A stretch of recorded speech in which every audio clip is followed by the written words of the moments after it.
নমস্কার বন্ধুরা, নুপুরের রান্নাঘরে তোমাদের সবাইকে স্বাগত।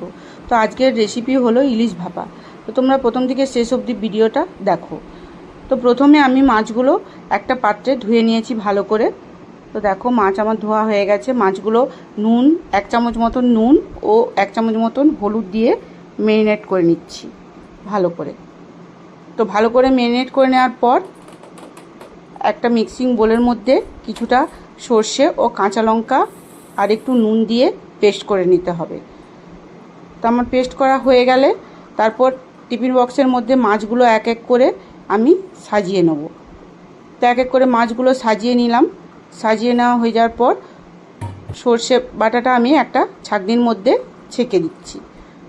তো আমি একটু ছাঁকনির মধ্যে ছেঁকে নিলাম, আপনারা নাও ছাঁকতে পারেন। এরপর কিছুটা টক দই আমি একটা বাটির মধ্যে ফেটিয়ে নিয়েছিলাম, সেই টক দইটা ইলিশ মাছের মধ্যে দিয়ে দিলাম।